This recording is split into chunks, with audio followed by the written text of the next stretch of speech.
I'm Daniel Bass, manager of the South Asia program at Cornell University. And I'm Shavin Senavaratna, graduate student in architecture at Cornell and student worker at the South Asia program. Welcome back to Season 2 of the Next Monsoon podcast, where we'll be featuring interviews recorded during the conference alongside some snippets of conference presentations. In our final episode of this season, we're sharing collective views from our guests on their hopes after the Next Monsoon conference this past October. We asked conference participants to sum up the Next Monsoon in one word, and they came to a remarkable consensus. Interdisciplinary. So how would you describe the conference in one word? A tapestry or a textile. We also asked what advice they would give future scholars and researchers. First up is Nainaka Mathur, a professor of anthropology and South Asian studies at the University of Oxford. I think I would advise people to read very widely, read from a variety of sources, and to be open to different interpretations of it. So I think knowledge about climate change in South Asia can no longer be the preserve of one discipline or one book or one author, or even a set of them. Right. What we actually need are these very, very different voices and different ways of understanding the world. So this could be through visual methods, it could be through graphic novels, it could be through architecture, it could be through deep ethnography, it could be through climate fiction. And I think my advice to everyone would be to not just go to, I think that there's sort of a strangely sort of hegemonic kind of literature that's coming out on climate change in South Asia, which is important, but I think it's very limited. And so what my advice to students or anybody interested in climate change in South Asia would be to not just restrict yourself to certain dominant voices on it, but actually, cast a wide net and read across disciplines and modes of knowing the world. Yeah. No, it's very good. Yeah. No, it's interesting you brought that up because I think that's been a trend when we ask all of our guests on the podcast. Oh, really? That's cool. Yeah, because I think we're all a bit I'm frankly a bit tired of when people talk about South Asia and climate change, they refer to one or two people, and I'm just really there's such rich, so many, exciting work out there. Yeah. Please center those voices. Right. Well, so maybe this leads somewhat to our last question. What is your hope for the Next Monsoon project and conference, and what you'd like to see come out of it? So, I think what I would really like to see out of it is not necessarily the straightforward outputs, so to say, that come out of projects where you have a book or a special issue, but perhaps more creative ways to talk about climate change. So, this podcast that you're doing is one such way, perhaps a website, perhaps other ways to keep this conversation going, which is not to say that, I have anything against books or special issues, but I think that, if we have to be creative and we have to reach different audiences, we also need to look beyond standard academic publications, because vital and important as they are, we also need to have other tools and resources through which we can think about what's happening in South Asia today. I love the conversation. Everyone wants a different medium than exactly. Yeah.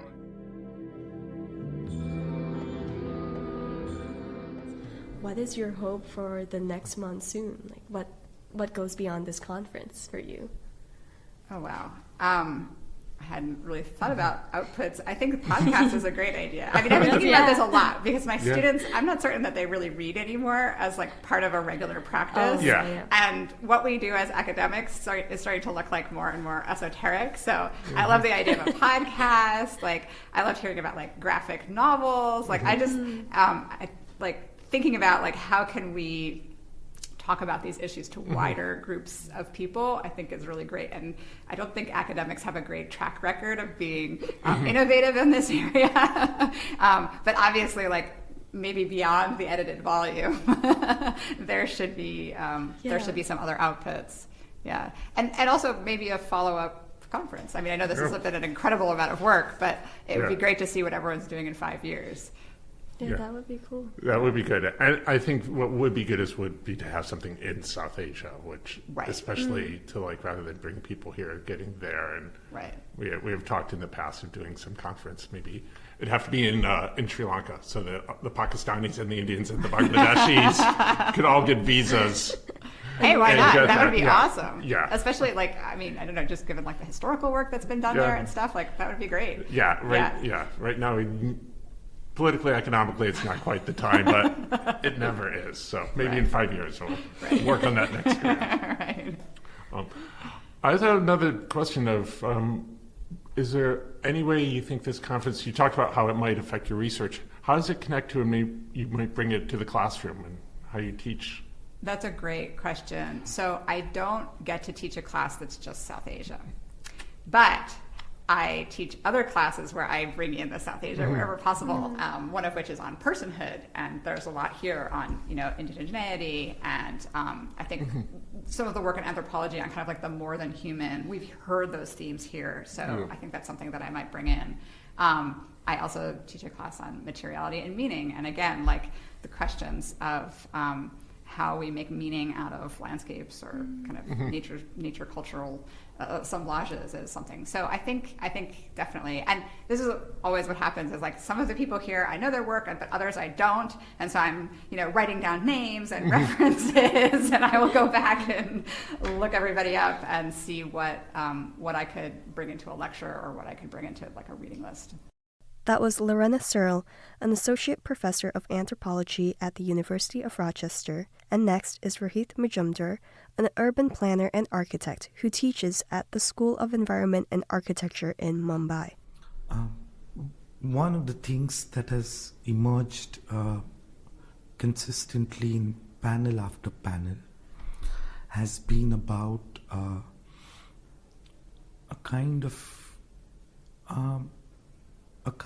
developing a kind of engagement that interrogates discourses that are widely kind of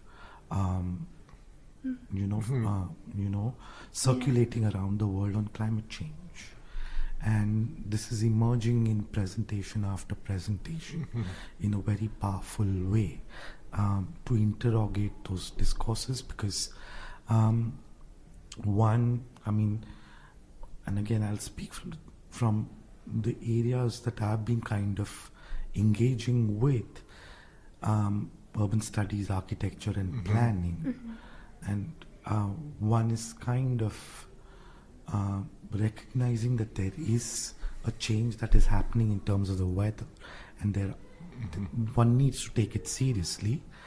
But what one gets affected by and concerned about is that what it seems to want to address actually gets invisibilized, because it does not engage the discourses when they circulate from one place to another, don't engage with the real concerns and issues that emerge from those places that they circulate to, and there need to be counter discourses that need to emerge from there. Like Rohit Majumdar, whom you just heard, Farhan Karim, an architectural historian who teaches at the Arizona State University, shared an interest in reframing research methodologies. I haven't thought about it, but I think that we probably need. I mean, since as a researcher, a scholar, my primary area is architectural history, so I can have a kind of open remark on that in that sector. I think that we have much to do about writing the history of climate thinking in South Asian architecture. I mean that. So I have mentioned that in my talk that there's two different issues at hand for architects and architectural historians who are working in South Asia. Number one is trying to understand how architects and designers in that region think about climate. I mean that what should be the ideal building practice in terms of its climate efficiency. So that is one sector. We don't have a very rigorous research on that sector. I mean, creating critical historical perspective on that sector. So that is one thing that we must address on the one hand. Then the second one that we also need to address in our research is that how in contemporary time the architects are responding to the idea and the reality of climate crisis. So what are we doing? Where the discipline is heading towards? So there is also not enough research trying to understand, trying to give it a bigger critical perspective. So that is another sector where scholarship is needed. Yeah. So we ask this question for all our guests on our podcast: is what is the hope? Sorry, I'll rephrase it. What is your hope for the next monsoon? What is to come after this conference for you? For me? Yeah. I hope that the next monsoon we will have better policy for climate mitigation. We, instead of just promoting different new adaptation technique, we should come up with solid plan, solid policies to mitigate the climate, so that before next monsoon, then people do not have to suffer. Yeah. That is my hope.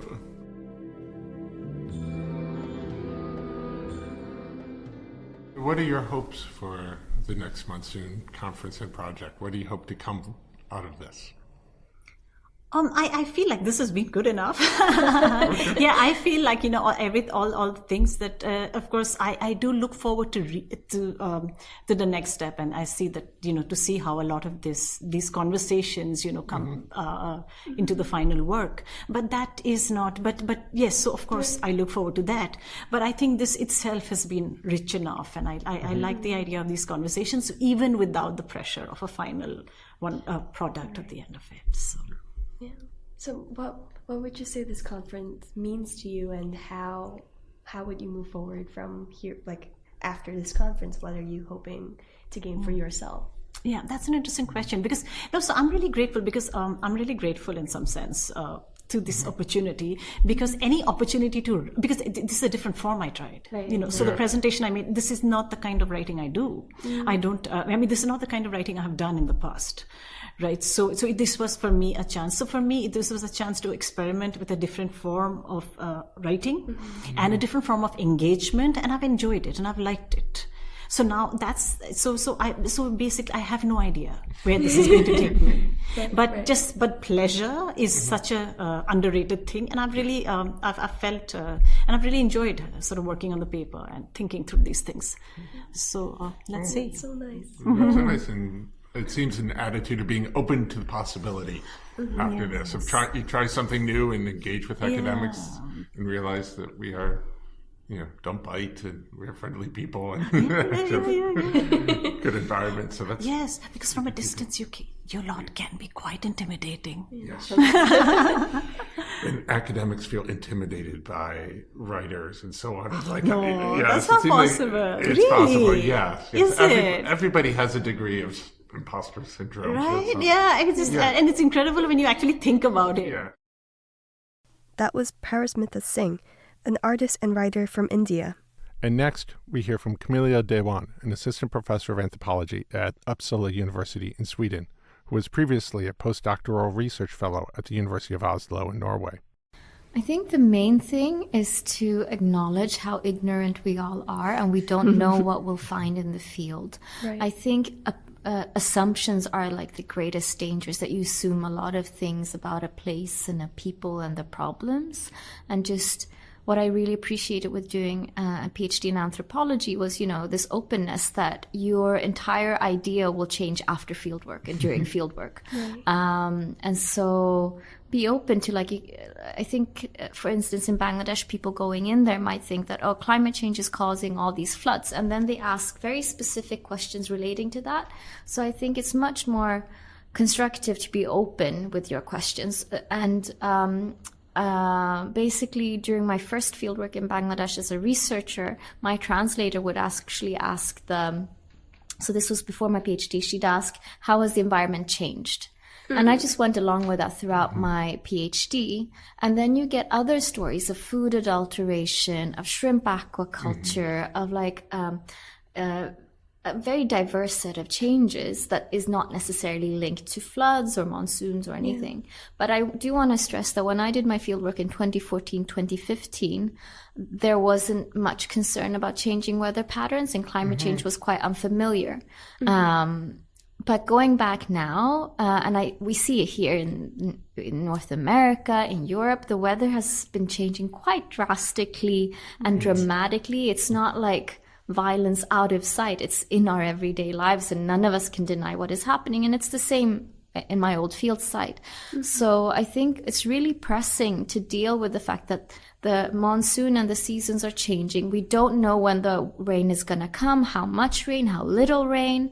So how do we cope with this uncertainty? And for that, I think we need to focus on South Asia as a whole to ensure the health of water bodies. Because all these infrastructural work that are ongoing based on colonial logics, and it's reproducing itself, they're choking the river bodies, the canals, the ponds. Ponds are being replaced with, concrete and buildings. So I think a takeaway is how can we, try to find ways of restoring ecologies. And lastly, here's Nida Rahman, an assistant professor at Carnegie Mellon University School of Architecture.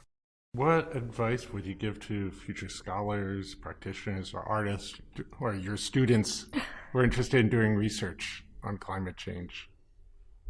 I think the advice that I'll take away from the conference that I, will pass on, which I think this is things that I think with as well, but it became very clear in yesterday's conversation about, I'm going to try to remember how she put it, but it was about this notion of attention to whether it's something that we are terming as local or whether it is something that we are terming as universal.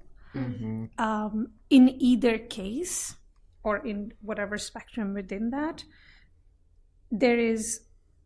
you have to be attentive to the politics of whatever that is, that by itself it does not have predetermined politics, like it doesn't have a predetermined position, and that in any of those, let's say, scales, for lack of a better word, you are dealing with, you can have a frame that is more abstract, or you can have a frame that is coming from the lived and from the ground.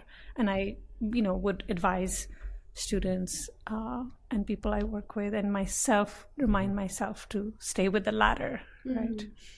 No, that makes sense.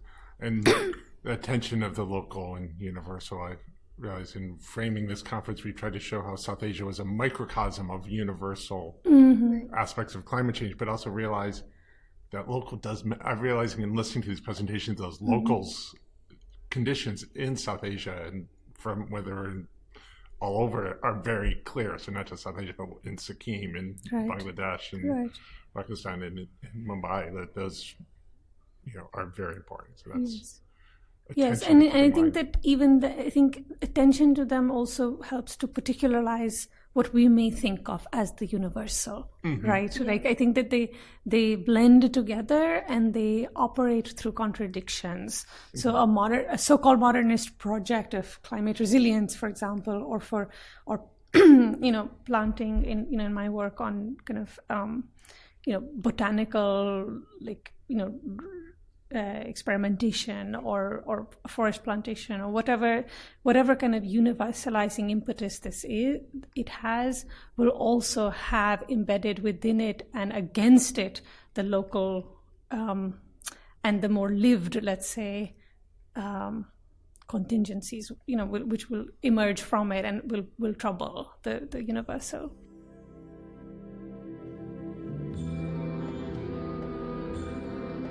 That's it for our last episode of Season 2 of The Next Monsoon. Thank you for listening. You can watch videos of full conference presentations and discussions on our website, linked in the show notes. And be on the lookout for the Next Monsoon book, featuring chapters written by many of the guests from this season, which will be published in the next year or so.